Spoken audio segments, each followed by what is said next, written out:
those incredible songs, blessing us with your incredible voice. Good evening, or afternoon, or morning, or night, whatever time it is, wherever you may be. My name is Double Double. I will be your host for the next couple games. The first of which is Bucky O'Hare. And let me check the category. Bucky O'Hare HARD mode by Junkyard Dave with commentary from Kat Kunoichi. In the meantime, we've gotten a couple donations, which I would like to read out. First off, we have $8 from Manix86 saying, Telio, you're doing SD. Shoutouts to everyone tuning in, helping out, and making this an overall good time. Love you all. Less than 3.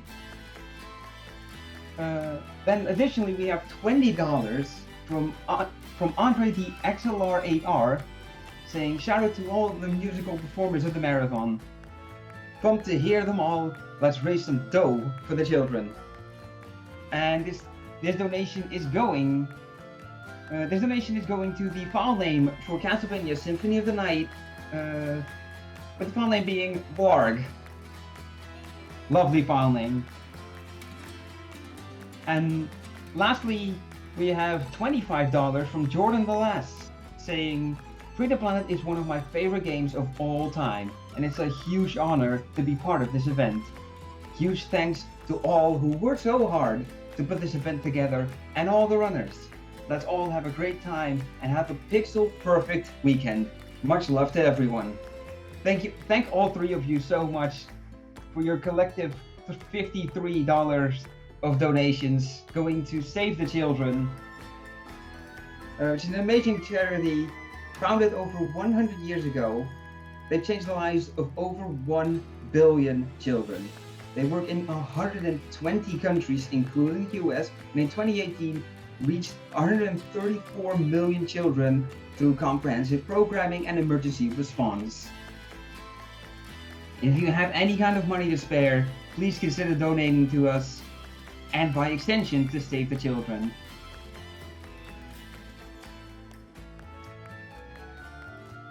And speaking of donating, there's a bunch of donations that you can still donate towards, such as the Castlevania Symphony of the Night file name that we just had a donation for. But there's also some other goals, including one coming to be soon with Super Ghouls and Ghosts playing the any percent professional category.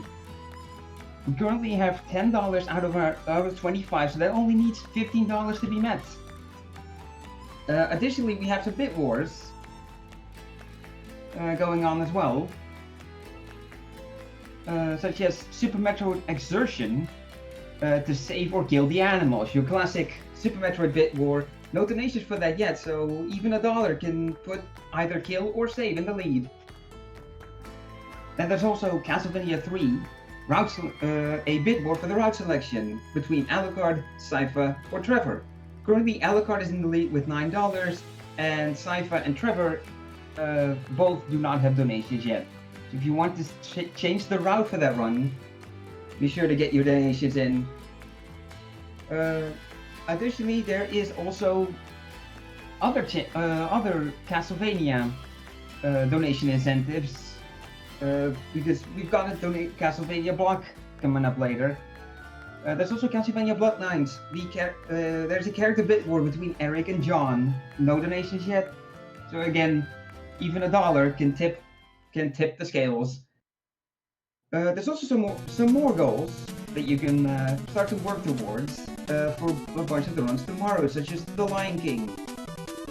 To showcase Upside Down Simba. Now, I love glitches that make things look weird, so that's something that's definitely worth seeing. It will need $80, but you know, with a good amount of donations, we can potentially get it. There's also the incentive to fight King Thornton and his knights in Final Fantasy XIV, which needs $50, and for and as a little bit of shameless plug between you and me, There's also an incentive for my race with Lori D. Bunnykins of The World Next Door to fight the secret boss called Cornell.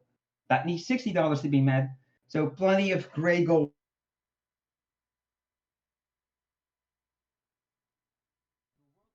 Fight the secret boss called Cornell. That needs $60 to be met, so plenty of your donations towards.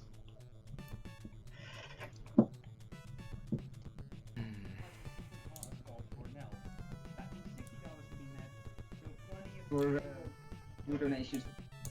Ooh, I think we're suddenly live. And with that being out, and with all that, I may have talked a bit too much. I'm sorry. Yeah, we're all ready to get this running away with Junkyard Dave and Kat. Junkyard, the stage is yours. All right, sounds good, dude. Thank you. Well, welcome everybody to Hard Mode Bucky. So I'm actually on the screen right now in game. Just to explain really quick what Hard Mode Bucky is for people that haven't seen this before, is normally in Bucky O'Hare you have a health bar, and it is very, very, very friendly. You can take many, many hits like this. So what Hard Mode Bucky is everything kills you in a hit.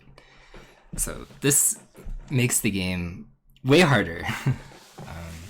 But I have a co-commentator here, my girlfriend Kat Kunuichi, and she will help out on parts that suck, because running this is actually pretty painful sometimes and talking. So you want to say hi and do your stuff? Hey, I mean, not much else to say, I guess. Yeah. So there's a couple choke points that are really kind of scary, but for the most part, the run should be pretty okay.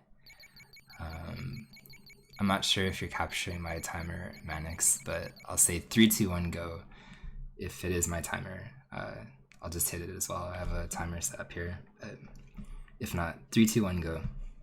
So 3, 2, 1, go.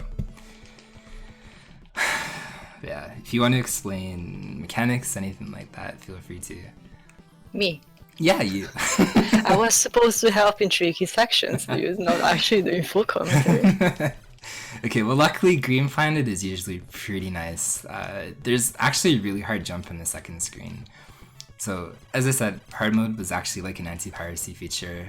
It makes it so everything literally kills you in a hit. Every bullet, every enemy, like everything literally kills you. This jump right off the start is really sketchy to avoid like that exploding spider. Other than that, Green Planet is usually okay. But yeah, you can probably talk about like the laser ship section, because that part sucks for me. The part that you decided not to learn? Yeah. Okay, that part. Platforms are hard. But yeah, there's actually like I've actually went back since learning this, and I've learned basically like record strats from Callum in like every single screen, but not the laser section. It's probably one of the harder screens in the entire game to actually do without dying in terms of like the anti-piracy features. So yeah, you can say whatever you feel like, because the waterfall sucks and the laser section sucks. Well, I mean, the waterfall, just avoid the boulders, I guess, like come from above, and you're good to go for the most part. Yeah. It's actually not easy, because like you would think that you have enough reaction time to actually avoid them, but it's not that friendly actually. Specifically if you don't know where to stand, or like where it's safer. Yeah. To stand anyway. So those little rocks can kill you in a hit. These little lasers can kill you in a hit. But in particular to... Well, I mean, it's hard mode, so everything can kill you in a hit. Yes. In particular... In particular... see, this is where like talking is hard on here. But in particular, like when it comes to the waterfall section, it's actually really, really hard because they fall in like a fixed pattern, but there's only like a couple patterns at the end where rocks don't like fall on you. And apparently we're taking this like super safe. That's okay. As usual. I mean, this is not different from what you do in your normal run anyway. Yeah, we just want to leave green planets. That's okay. Yeah. So those little rocks can also kill you. Yeah, even the very, very, very small ones that are literally 1 pixel. Yeah, it's possible to 2-cycle this guy, but it's actually pretty hard. So we'll kill him on the left side here. Requires a pretty heavy mesh. Yeah. Shoot indeed. Alright, so the second part, we save Bucky, or we save Blinky, sorry, and we immediately go to the blue planet. You can talk about the horribleness of the iceberg. It is easily the worst. Well, when part we of get the there, run. no spoilers, dude, no spoilers. Okay. People don't know that we're approaching an iceberg. Okay, well the other screens up until the iceberg are not that bad. You have like Battletoad snake things that you go through. And the weird thing about this game is it actually has ice physics in the ice level, but you can actually cancel the ice physics by jumping. So like you jump here and then you block and you just like duck, it cancels the ice physics completely, which is actually a really nice touch. So you're not sliding around being all crazy or anything like that. But these couple of sections are pretty straightforward.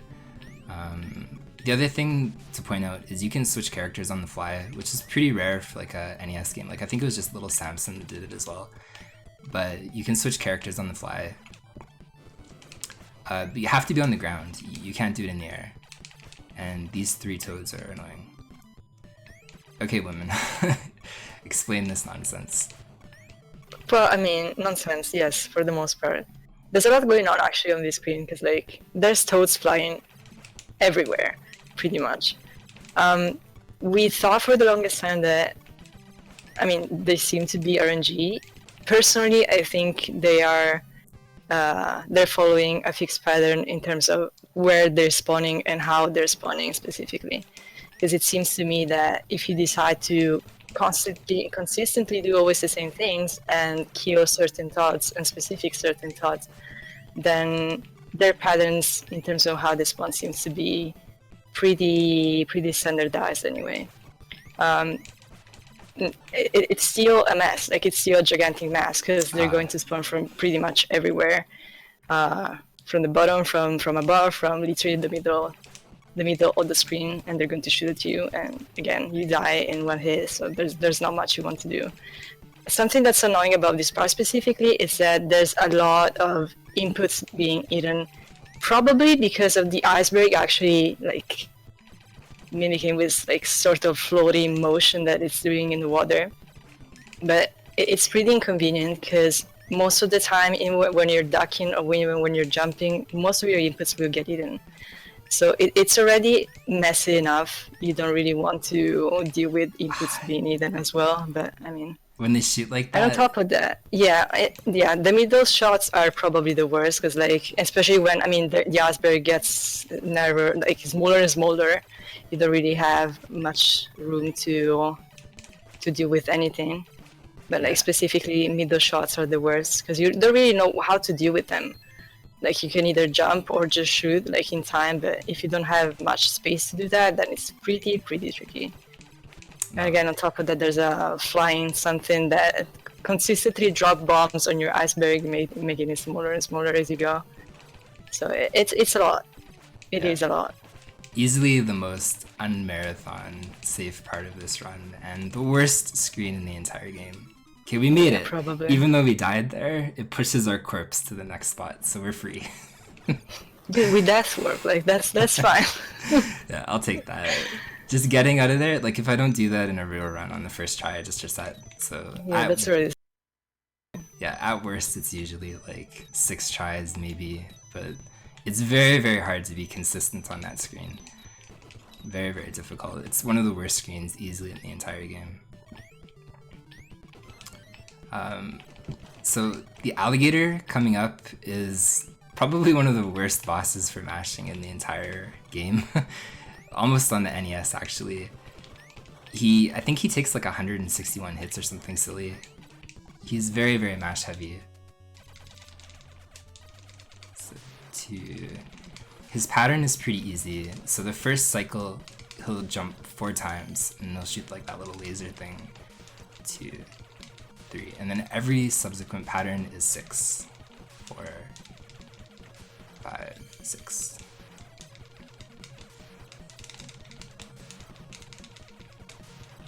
4, So if you get stuck in the ice, it's very hard to count. Okay, if you get stuck in the ice, you just die. There's no way to escape. He'll just shoot your head.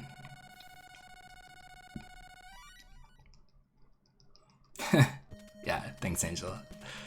I appreciate that, good dude. Okay, so the red planet is actually probably the easiest planet out of everything.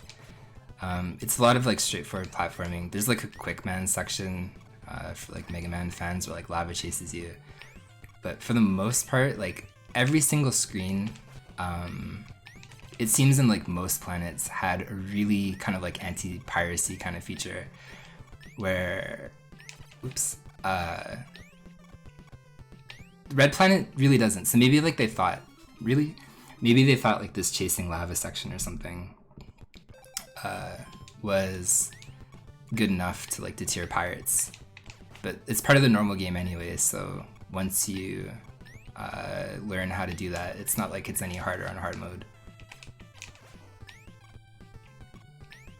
But you can maybe talk about the death warp. Yeah, sure. I mean, to get to the boss of this planet specifically, you go through what is a death warp, which is basically wanting to be dead, like your sprite has to be dead, as you reach the end of the screen. So in this case specifically, he's going to use a, what is that, a moving platform or boulder or something like that. I actually don't remember what is that specifically. But you're basically going to drop that on this moving platform that will slide you across the screen and specifically to the end of the screen. And as your sprite touches the end of the screen, as you're dead, you're basically death warping directly to the boss room, which is pretty convenient because you skip a whole bunch of what it would be the actual red planet. I actually don't know how many screens that skips specifically. Because I've literally never gone through it without death warping before. Yeah, ironically it skips an auto scroller that's like a minute long. Well, that's pretty convenient then. Yeah, both death warps, happen to skip auto scrollers. So they're like the best death warps in speedruns. Yeah, yes please, like the less auto scrollers the better. Yeah. So we were going to have like an death warp here, and the other one with Jenny is in planet, what is it? Yellow or something? Yep. Okay, we tried one time. There's a really, really hard jump there. So we'll wait the cycle. There's a very, very tight jump that you can like make without waiting like this extra little boulder cycle there. But that's but it's worth trying. It's literally the beginning of the screen anyway. Yep. Somehow Jenny hit her head there. How? That's a good question. So yeah, the setup for the death warp, we want to kill this one guy over here, and then die on this bullet as we fall. It's actually pretty precise sometimes. Yeah, it is very precise.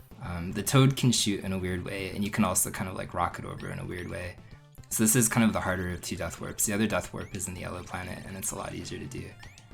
But yeah, it's literally jump and get hit. So yeah, this one's pretty tricky in terms of setup. Yeah, okay, we got it. This one's very positional. You actually have to have like a specific amount of power on Blinky's bar. And in terms of why we do the blue planet first, is to get Jenny. Jenny absolutely wrecks the bosses, as you can see here. She can literally, her ball does like 1 damage per frame or something like that. Yeah, so, it's ridiculous. Yeah, it just completely obliterates every single boss. So Yellow Planet has the worst character transition in the entire game. You have to switch to Blinky immediately because he's the only way to deal with like these worms that come out of the ground. But the problem with switching with Blinky is if you waste even a few frames here, the worm spawns become partially random. Like there should be 2, now there's going to be 3. So they are one of the worst things in the entire game. This section sucks. Yeah, it's a really tricky screen as well. Yeah. Especially if you're trying to do it fast. Yeah, the cool thing about this run is like everybody, you can switch characters on the fly like that, and it creates some pretty interesting strats. So we'll be lazy, we'll take the ship across. Taking a ride. Yeah, And there's your second death warp. It's a lot easier to set up than the other one. So the boss kill on this particular boss is, I think, like a 3 pixel window. It's actually very hard to hit. So this is actually one spot that's really difficult to line up, because there's kind of like a time limit. If you don't get it right, you'll get killed on like the second wave of bullets.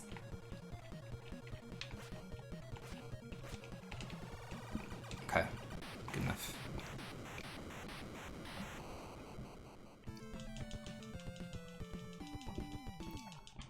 So the game kind of pulls a juke at you.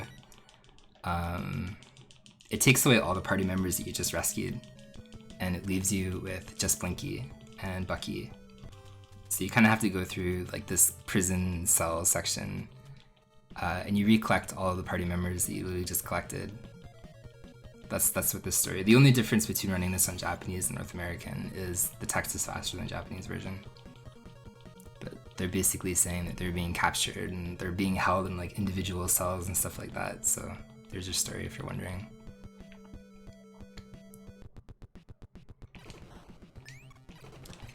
So luckily, in terms of like the speedrun, the person that you rescue first is actually Jenny. So you literally get her back. It's a mash fight. It's really annoying.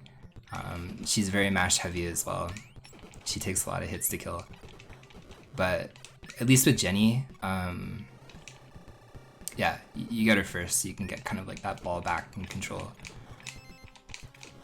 These lasers are incredibly weird to run through. They're global based technically, and this section right here I actually consider probably the hardest section in the entire game. If you actually one cycle like that conveyor, it's probably the hardest strat in the entire game, bar none. It is ridiculously difficult for what it is.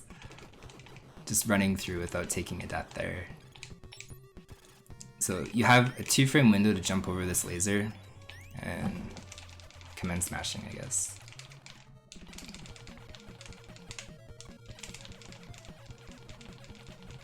So this boss fight is kind of weird. Bucky has like a fat hitbox, so you really gotta be careful with this laser. Plus, Jenny's ball thing can chase you pretty easily.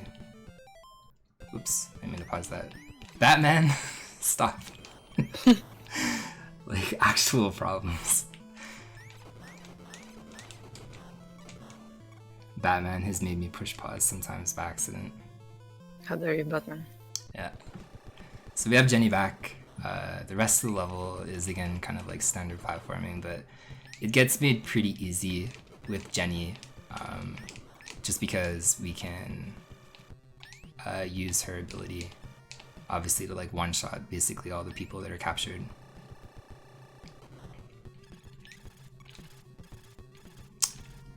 And again, these lasers are very random.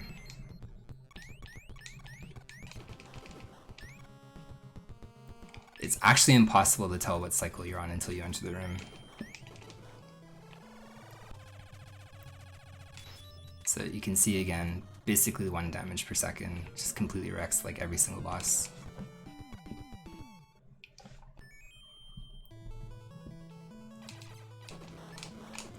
So you can probably explain the auto-scroller coming up. What's the other scroller coming up? I don't remember.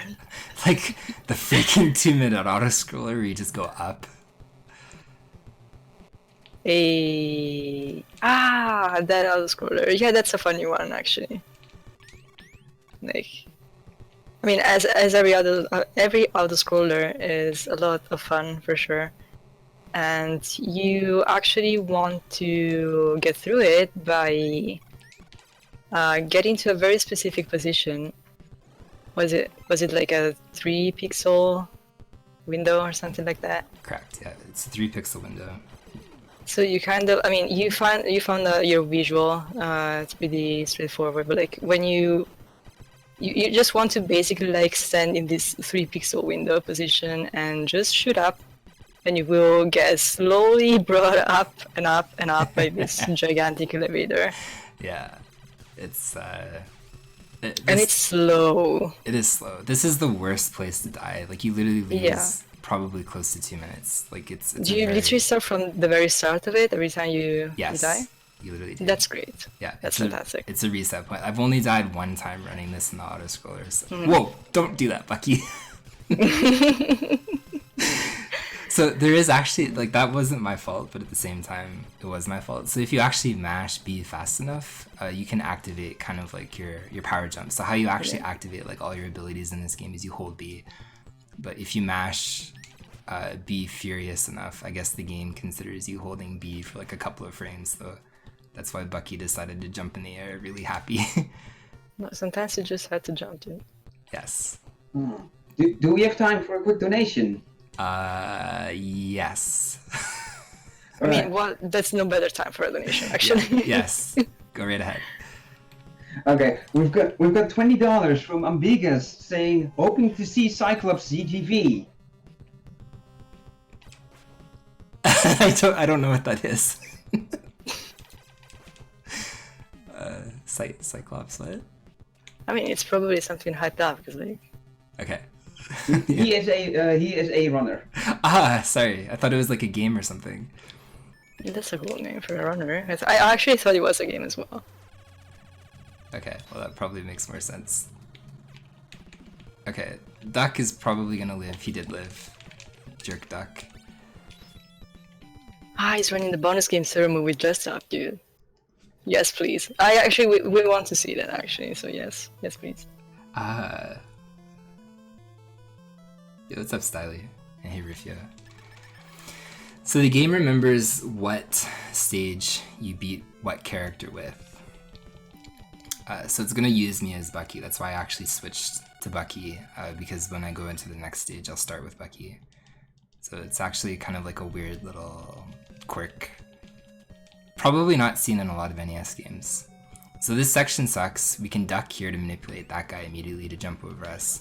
And the rest of this section, you just gotta be brave. You just run straight forward. With the duck, we usually shoot anyway. But we can bring Blinky all the way down here, and then you can talk about the section coming up too, because this section, in my opinion, is one of the hardest ones in the entire game as well. I like how everybody has a name and the duck is the duck. Yes. Like, okay, duck is the duck. Sorry. Well, there's a lot of bugs. So there's that about this screen. It's just rough. You want to jump in a very specific rhythm, I think, in a very specific manner, because otherwise you will just get apparently caught by all those giant bugs, which is not exactly funny. I'm not quite sure about this section, because when you explained that the first time, it was I gotta hide fairly here. confusing. Gotta hide here. And then Yeah.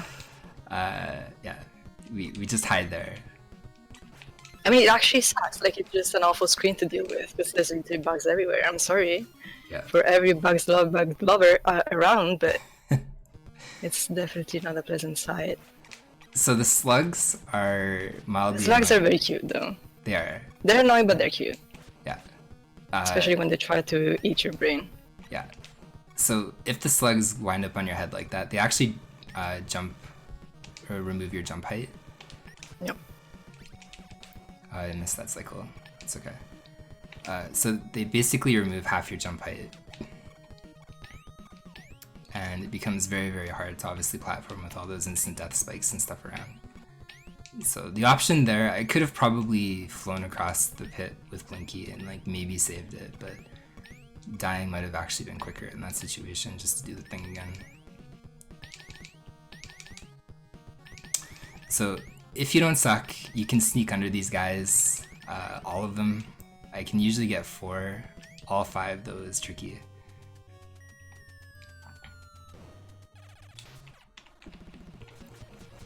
And this boss is pretty weird.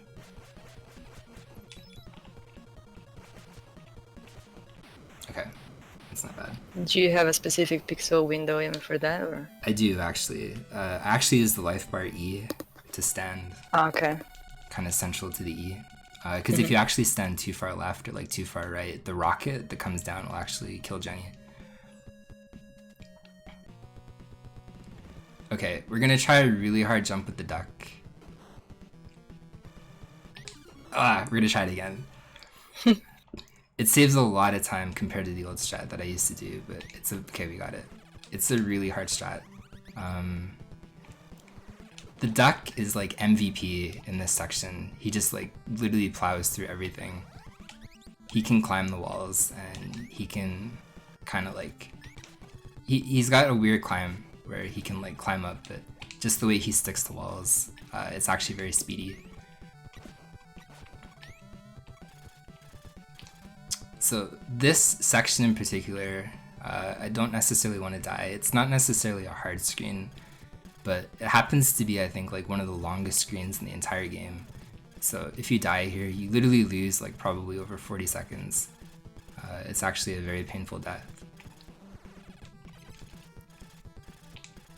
Okay. Dude, I knew he was gonna juke me. We'll try for the pixel jump one time as well. Yeah, why not? Okay, we got it. So I think there's like a 1 or 2 pixel window that you can jump in front of the first guy there.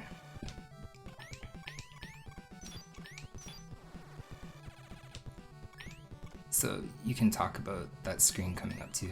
I can never switch to the duck, but those like random dudes that like fall from the ceiling because they're really annoying to deal with too. Yeah, the upcoming screen actually.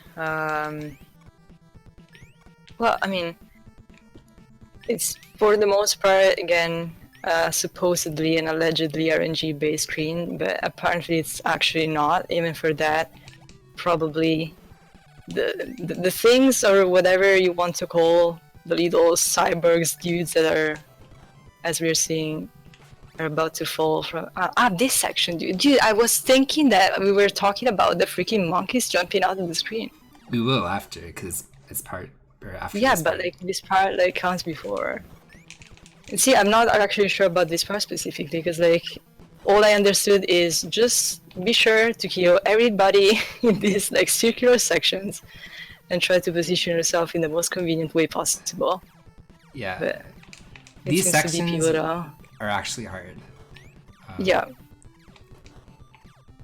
The first time that I actually saw this, it was fairly confusing because I literally couldn't understand whatever was going on. Like, why was that section specifically like turning the way it was turning?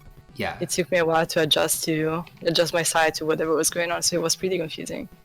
But yeah, this screen specifically, like, there's a lot of like snake riding going on, but those little like monkeys that are dropping from above the screen are an actual pain. They seem to be, I mean, the way that they drop on you is pretty mean, but to the point that they seem to track you.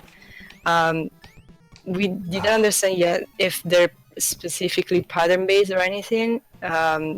For the most part, if you feel, like if you play through it the first time or a few times, it feels like it's RNG.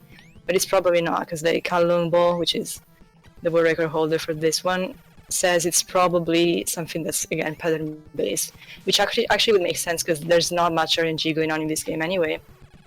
So it's hard to think that they just like use RNG just for this particular section on the screen. So yeah, but it's annoying nonetheless. Not very annoying. They literally seemingly just drop on your head whenever they feel like it. And there's not really much that you can do there. So that's a bad pattern. It's okay. So there is a bad pattern that you can get on this tanker machine, and it kind of like locks Jenny into death. There's not really much that you can do there. So if I read that better, like you could dodge, but realistically, you're like stuck in her position when you're using her orb. So if you get a bad pattern like that, you're just kind of a sitting duck.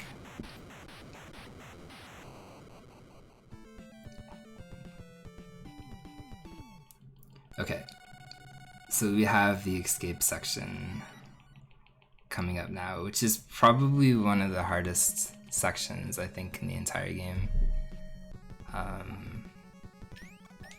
So why are we using this dude? Hi, what's his dude name first of all? I think his name is Willie. I've always called him like. So again, everybody has a name, but not the duck. I'm sorry, duck. You will. Deadeye Duck, that's his name. Okay, perfect, thank you. Yeah. Well, I mean, we're using this because it doubles the damage, I guess, so it's fairly easier to get through the whole screen without actually shooting things multiple and multiple times over and over again. The way that you adjust the screen compared to how you used before to do it before is actually not something that I noticed, so I will just watch probably. But yeah, it's right here with the duck, and then right here also with the duck, and then right here with the duck. I see. Mainly the last part to avoid that last kind of like bullet that goes up horizontal. Yeah, okay, I see now. After that last smoke pillar that I just passed, the game considers that a checkpoint. So this is actually one of the worst deaths that you can take in the entire game before you get there, because if you die, you literally lose like 50 seconds or more. Yep. It's probably, maybe, if not the most punishing death, probably at least the second most punishing death. But this entire section is pretty hard for the most part. The ships, when they spawn, they like automatically kind of, what do you call it? Like they track you and then they shoot you. Yeah.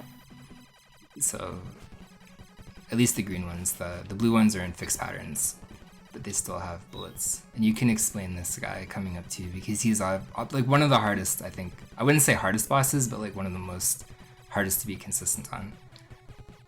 Yeah, sure. It's like a mini middle boss or something like that. But it's pretty tricky because like the little head that you can see in the middle of those like sliding platforms anyway can shoot in 3 different directions. And it seems pretty friendly as of now. But as soon as you kill one of those 2 platforms that are sliding, it actually starts shooting all over the place literally. Again, it starts rotating like crazy like that, and there's no real way you can predict where and when it's going to shoot specifically. So you kind of want to just like try to dodge it, however you can. And even worse when you kill the second platform, because as you can see again, it starts spinning all over the screen, shooting it again in the same 3 different directions. But the way and the time it decides to shoot, it's fairly random. Yeah. And it's just tricky again. Like with this like one hit KO is not exactly a very friendly section either. No, the fat kid's like his head has a giant hitbox. It's very easy for him to get hit just like that. Yeah, that doesn't help either, for sure. But there's no checkpoint here, so this is kind of a test of consistency for sure. And patience. Yeah.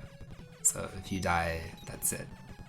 You just have to kind of deal with fighting him again. But the general idea is like you really don't want to get boxed into a corner. You want to kind of attack him as he goes up or down. But there's some patterns. Yeah, you want to have room. Yeah, there's some patterns where you're just like, you have nowhere else to go and he just happens to shoot. It's just kind of like a luck of the draw thing at that point. Yeah, I noticed that too, actually. It can be just unfortunate at some point. Yeah, so the only thing that we know like about him as a being is he can have 3 shots on screen at any given time. Once like a 3rd shot disappears, you know, like he'll shoot a different one, but he's pretty tough. So second last boss, this whole section is kind of like a boss gauntlet. Coming up is a toad ship. It's really a weird thing. There's a quick kill on it that's 100% worth going for. If you understand it. Yeah. Which I don't. Honestly, I don't either. Like, I don't completely understand why it works. I just know that it works. But if you don't get the quick kill, it's almost fast enough to intentionally die and then try again. Mm-hmm. So the quick kill happens in the 3rd phase of the ship. Yeah, first thing you want to do is for sure getting rid of these like little shooting things, at least 2 of them. It's pretty critical because in another subsequent phase of this fight, otherwise you will have to dodge shots coming from 3 of those things, and you really don't have room for doing that. So you want to get rid of at least 2 of them. This section specifically, actually, we don't even know what we're hitting specifically, so it's pretty tricky to even understand where to position yourself specifically or to make the whole fight more efficient. But again, in this specific section, if there were 3 of those things shooting, it would have been basically impossible to just stand there and not die. Yeah. No, so actually, you really want to get rid of at least 2 of those. No, I intentionally took the death to try with quick kill again. Yeah. It's actually faster to die. I should have died once I realized that I didn't get the quick kill originally, but there's a weird pattern there where like it shot strange and I had to move out of the way. So the way that the quick kill actually works, it's very cycle based, where you have like 8 cycles or something like that. I think there's like 11 cycles that laser moves up and down and it shoots. You have to shoot, or 14 or something. But you have to basically shoot like the section for the quick kill. See, again, it did that. It juked me. Yep. Okay, this time I'll probably just kill the ship normally, because there's no way. That's okay. Anyway, I was gonna say the quick kill normally. Oh, there's 3 of these things. I'm dead. Yeah. So this is why you kill more than those turrets or whatever. I didn't realize that. Can you die on the spiked veins, for example? Because I actually don't know. Yes, you can. 100%. Okay. They're not safe at all. Okay. So like this whole section is not bad. So I guess we get to try the quick kill one more time. Yeah, it's really important you kill at least 2 of those turrets for that reason, because otherwise you'll literally die. Like, I think it's actually impossible to survive if 3 turrets are alive there. Yeah, I really don't think so. Like, you're really standing in like a box. Like, how are you going to even do that?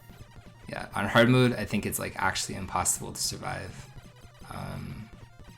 Sweet, there's 3 turrets there again.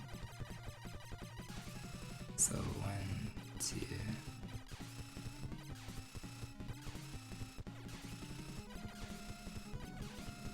Okay. Hopefully that's good enough. Of course it's not. We really like fighting this ship. Yeah, it's the best fight in the game, of course. Yeah, okay. Well, at least we killed one of those turrets. So we'll kill the ship the old-fashioned way, apparently. That's fine. The ship quick kill is honestly one of the hardest things in the game. It's very position and pixel dependent. I don't entirely quite understand like what I'm even shooting. That's the other thing. Like you're kind of shooting between like the jet. So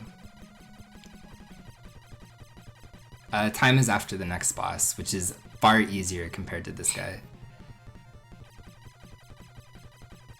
Said he before getting slaughtered by the next boss. Yeah. Yeah, the end bot, 1 shot away. Are you serious? Come on. Okay, ship. Yeah, that's ridiculous. Okay. Literally. Whatever. We'll survive. Yeah, it's one of those kind of like boss syndromes, where like the second last boss is actually harder than the final boss. So you can explain the final boss if you want. Well, we're going to alternate the kid with Bucky, because again, the kid does double damage, and Bucky has the ability that his shields basically shoots even from behind, so that's pretty convenient when you are forced to stand on the right side of the screen. So we're basically going to alternate that, hoping to hit the boss as many times as possible, and probably not wanting the lava thing behind us to hit us, but I mean, it's pretty straightforward anyway. It's definitely easier than the second to last boss, ironically. Yeah, the Toad ship is a lot harder. Yeah. For sure. So that was kind of rough in a couple of patches, but I'll take that. I put the estimate for 40, like worst case scenario. But well, it's not an easy marathon run at all. No. Everything keeps being a hit. Like there's nothing easy about that. No. It's literally. It's definitely pretty rough. One thing I want to show off like super quickly before it'll take like 10 seconds is something that you don't get to see, at least in the speedrun when it comes to hard, is this screen right here. It has probably the best sprite ever. Salvage. The brain slug guy. So really quickly. Oh, I have no save states on, I'm a moron. I really want to show that off because I think it's fantastic. But like nobody gets to see that because everybody. Okay. So normally these brain slugs, they attach to your head. But watch, this is like the best sprite I think in the NES history. They grow and they grow and he gets like massively huge. So I think this is fantastic. They just kind of live on your head like that. But yeah, nobody ever gets to see that. So Unfortunate. yes. But whoever's next, we'll leave with this giant slug on our head. And thank you guys for having us.